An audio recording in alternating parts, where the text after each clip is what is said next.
The cave will speak to you if you bring questions to it. If you don't bring any questions to the cave will always be kind of mysterious, kind of muddy, kind of slippery, not very interesting. But if you bring questions, the cave will answer your questions by what is revealed.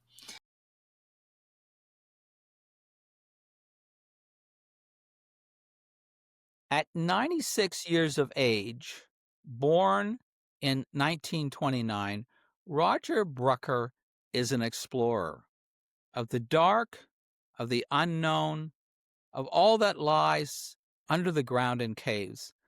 That has been his life. Besides a 4-year stint in the United States Air Force, a career in advertising, and time spent teaching marketing in university. He's the author of books about exploring caves. He founded a cave exploration association, and he trains people to explore caves. He is also the father to 4 children. How did that happen in his life? What motivated him? At 4 years of age, Roger Brucker was climbing over fences to discover what lies beyond. At 5, he was inside the cave in Kentucky called Mammoth Cave. Later, he would be part of the exploration of this cave to discover that it was connected to other caves, ultimately the longest series of connected caves in the world at 426 miles. When he was in the Mammoth Cave at age 8, he asked the guide where a passage went. The guide said, "It goes nowhere." The other adults laughed, but that never stopped him from asking the question and going into the next cave. Exploring a cave can be risky, stressful, and yet deeply fulfilling. It can be a model of how to develop your character, develop your mind, and develop your sense of life. Roger Brucker will tell us now how he found the motivation to search beyond. My first question, Roger, you know that in the history of humanity, caves have been experienced as sacred spaces full of danger and wonder, where gods and demons live, where oracles speak to human beings, where revelations are made. These ancient caves were found around the world in different cultures. In India, China, Sri Lanka, Thailand, Malaysia, Greece, Japan, and France. Christian hermits and monks lived in caves in Egypt, Palestine, and Cappadocia in Turkey, where there were huge underground cities. The Christian desert fathers used caves to withdraw from the world and to find a pure connection with the deity.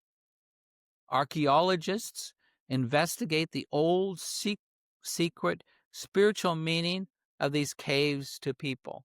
In 1929, the year that you were born, Roger, the skull of Peking man, our distant ancestors, 750,000 years old, was discovered in a cave in China. My question, Roger, do you have a sense of why people felt that caves were mysterious, sacred spaces to worship and to receive revelations? I think it has to do with darkness. The darkness in all caves is identical. In other words, you can't get any darker than caves. The absence of light, I think, automatically adds a mysterious factor to the cave itself. Now, mankind is used to nighttime, but the nighttime is not really absent of light. There are stars, there's the moon, there could be other lights of the city, and so on. But a cave is unique in terms of the amount of darkness that sheds, and that alone is mysterious. Well, that's interesting.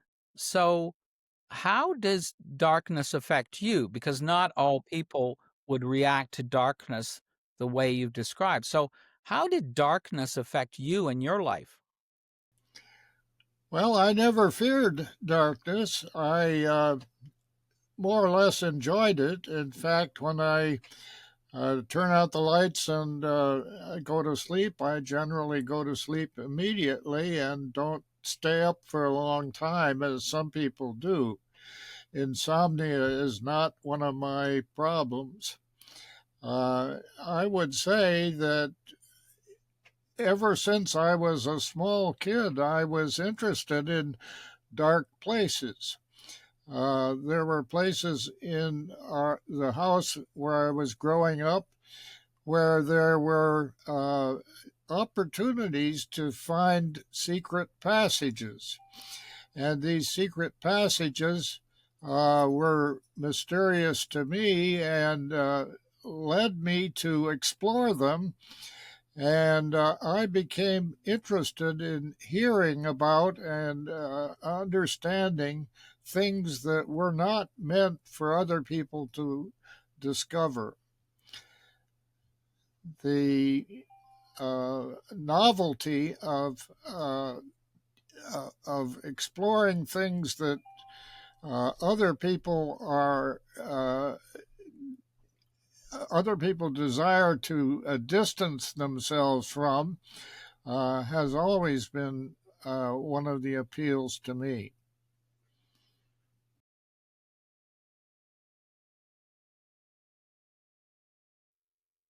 Do you remember as a child the first dark space that you entered?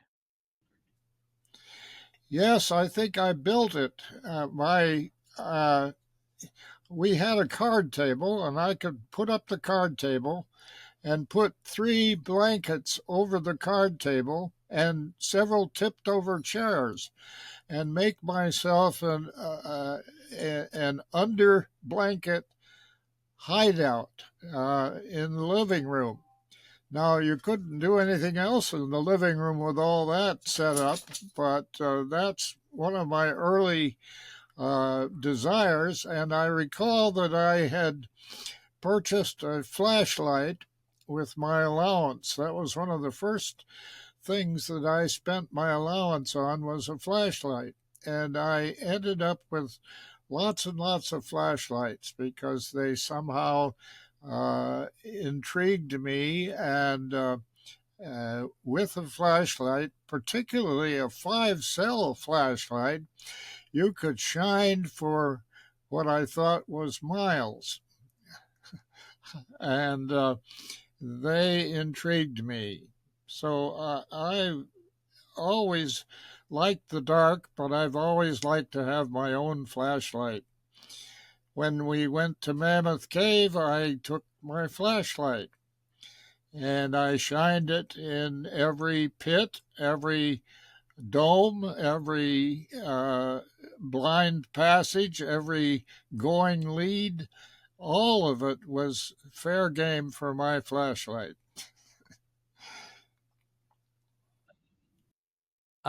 When you describe making a dark space for yourself as a child, it sounds like you were actually making a cave before you got into the caves. How old were you when you started doing that? When you started making these dark caves in your own house? Probably 5 or 6, not any older than that. It was one of the earliest things I can recall. Uh, and I've always been interested in building forts out of refrigerator boxes, things of that sort, taping together pieces of cardboard, corrugated cardboard, and so on, and making a hideout. I suppose a psychologist would have a field day uh, seeing whether or not I was trying to go back to the womb or not. What do you think you were trying to accomplish when, as a child of 5, you were making these dark spaces? What mentally and emotionally did you want to get out of that experience? I wanted a place of my very own. Now, I had a bedroom, and I enjoyed being in my own bedroom, but when you make a den or a fort or a hideout, it's yours. And it's not only yours, but you made it. And that's what intrigued me at the time.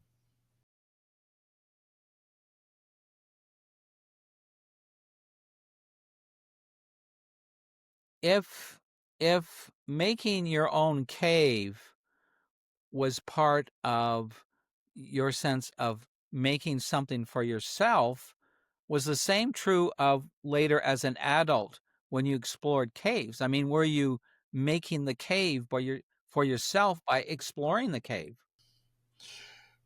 Well, in a sense, you are wondering what's around the next corner. Can the next corner be a blind alley, or can it lead you on to more cave? And the interesting part of caves is you can seldom predict in advance what you're going to find. And I think that has something to do with the appeal of uh, caving. That is, every cave explorer will tell you they run into new things all the time. And the idea that you will sometime tire of the cave is generally not something that cave explorers fall into. When you describe the experience of a child making these caves, these dark spaces, you use words and you connect it to cave exploration later. You use words like wondering, unpredictable, going into the unknown. That's a a typical description of curiosity. That's what curiosity is. It's genuine curiosity is wondering. It's wondering about what is unknown, wondering about what's unpredictable. It's in a sense asking a question about something you don't know. So as a child, were you asking questions while at the same time you were building your caves? Yes, all the time I was asking questions. I never got accused of asking too many questions. People never said to me, curiosity killed the cat, but I was aware that this behavior was kind of taboo. In other words, I saw other children criticized for asking lots of questions. My mother was pretty tolerant and she did her best to answer those questions. So I would just say that generally my curiosity has been focused on something, either a problem I'd like to solve or something I'd like to know in order to use perhaps a new skill, perhaps to tell an interesting story. There are a lot of reasons for focusing curiosity. My general curiosity is kind of a minor part of my curiosity inventory. Roger, you've just described a mother who supported your curiosity rather than trying to deter it. And you know that children live in a world of boundaries created by adults, from backyard fences to warnings of don't go there. At 4, you were climbing over those fences. At 8, in the Mammoth Cave, the adults laughed at you when you asked where the cave was. So, um, as a child, uh, in the house, in your house, it was supportive. But what happened later in your life when you went to school, when you got older? Um, uh, were you facing obstacles to your curiosity? And if you were, how did you overcome those obstacles? My impression is that I was not facing obstacles to curiosity. Uh, on the contrary, my impression now, many years later, is that teachers encouraged my curiosity. They kept saying, "You like this book? Here's another book you might like." In other words, I was not discouraged from exploring. Now, my mother at one point said, when I started to take up cave exploring, my goodness, I am so worried about your exploring. I wish you wouldn't do it. And I said, well, it's perfectly safe. You have certain rules to follow. Never cave alone. Always wear a hard hat, and so on. And she said, well, I hope you never write anything because I would never read it. And I said, well, that's kind of harsh. Why would you not read what I write? And she said, well, it would just make me worry more, and I worry enough as it is. And I'm just telling you, I'm not going to read anything you wrote. So my last book that I wrote is called Mama Says Don't Cave. And it's a collection of 73 short stories by a pseudonym, Roger Brucker, which is a pseudonym for Roger Brucker, an anagram pseudonym. So you did write books. Did your mother ever read one of your books? No, she didn't. It was, I think, the disappointment of my life, but it wasn't a disappointment that I obsessed over. That was her problem, not my problem.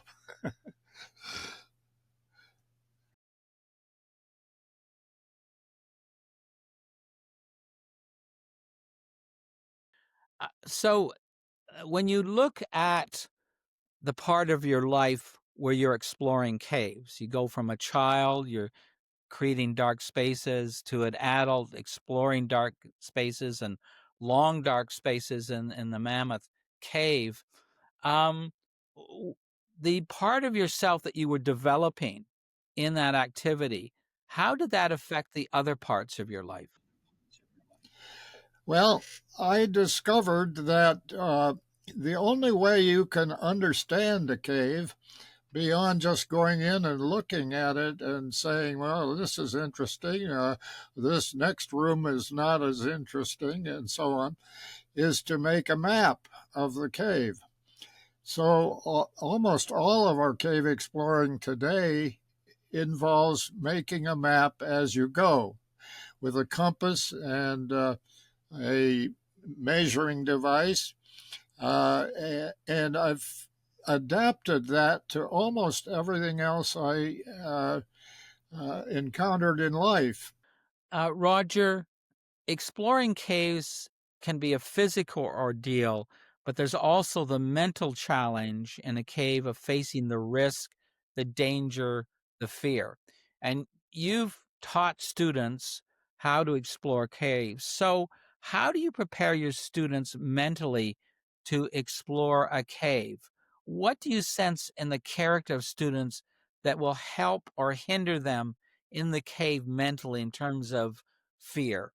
Well, I taught speleology, which is the general science of caves, for about 20 years. And what I would do, I would start out by saying, the cave will speak to you if you bring questions to it.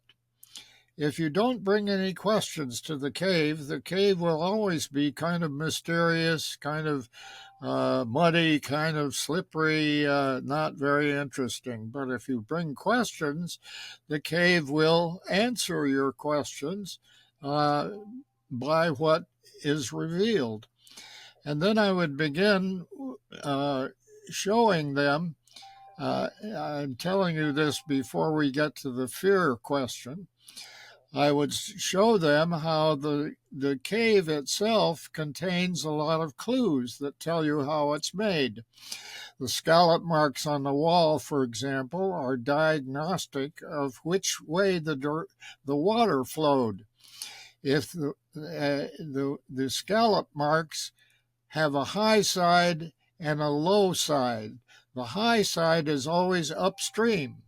Now, after teaching them these rudimentary diagnostic techniques, we would talk about fear.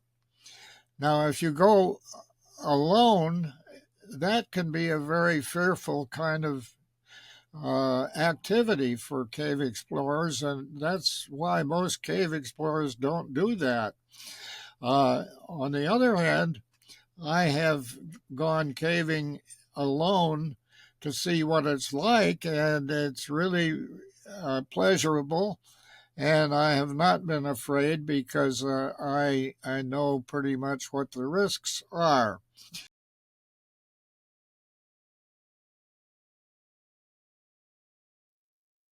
Roger, my last question is that the final dark cave that we all have to explore as human beings may be death. Socrates in ancient Athens may have been waiting for his death in a prison cave. In this cave, Socrates says that he doesn't know if there is existence after death. So for you, is death a known or an unknown? Well, I don't fear death, but on the other hand, I'd rather be alive, I think. I could be wrong. And I think part of curiosity is always you could be wrong, Roger. And so, at any rate, I have learned enough to think that there is life after death. I believe that the people who testified about it are sincere, if nothing else. Uh, but I think about what was my life like before I was born, and the answer was it wasn't. So that's about the worst case. There wouldn't be anything that I would be conscious of. On the other hand, I can imagine a an intellectual life that goes way beyond anything any of us can imagine, and that's sort of what is promised in the Bible. So that's where my hope is.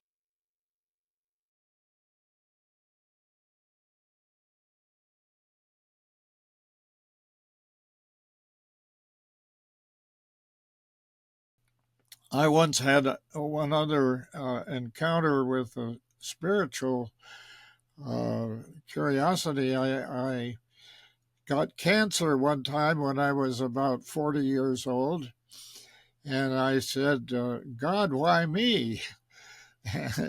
And I heard an audible voice that said, do you expect to remain a prisoner of anger and bitterness the rest of your life?